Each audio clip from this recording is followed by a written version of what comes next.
So, hello guys.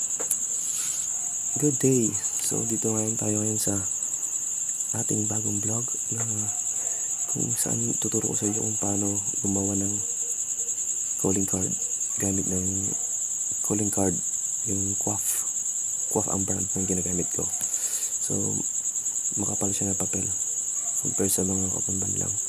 So, tara, samahan niyo ako at tayo gagawa ng calling card.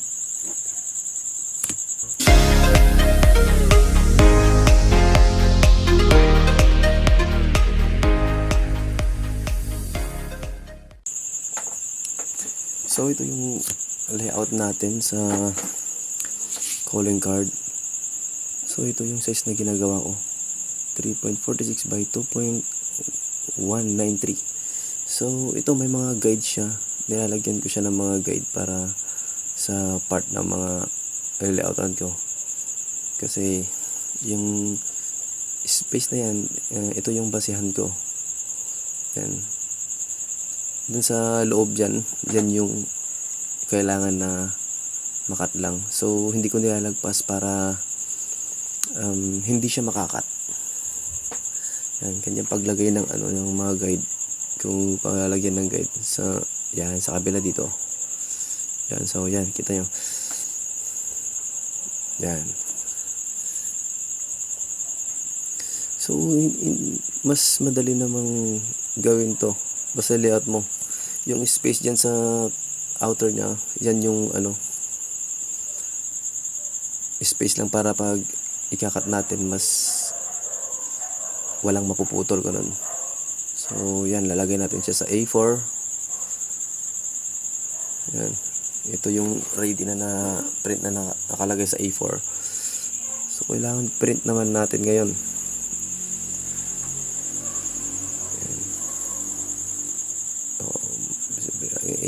Yan. Always Epson mat yan. Standard. Okay. Then, print na natin.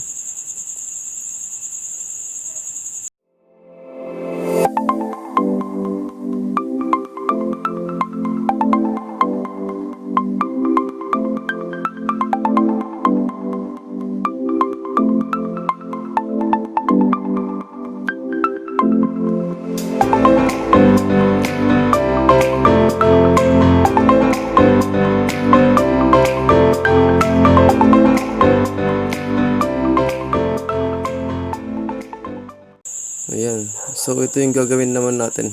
Yan. Ika-cut ko siya. Yan. So, gagamitin natin na yung cutter ng PVC ID. Yan. Para pantay sila lahat yung mga calling card. Mas mahirap kasi pag pag yung paper cutter, hindi sila pantay-pantay.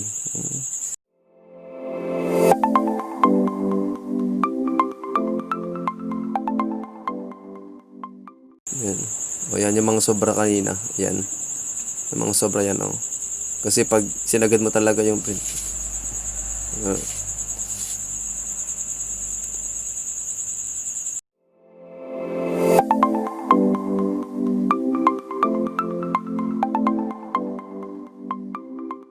Ito na yung nagawa natin. Mas maganda. Mas presentable siya kasi pantay-pantay yung mga cut niya. Napaka presentable siya sa client natin. So yan, pantay. Yan lahat ng corners pantay siya talaga. Mas maganda. Yan. Yan yung ginagamit ko. So sa lahat ng mga hindi pa nakasubscribe, i-subscribe na, tapos click nyo na lang yung notification bell. Maraming salamat sa inyo at good day again.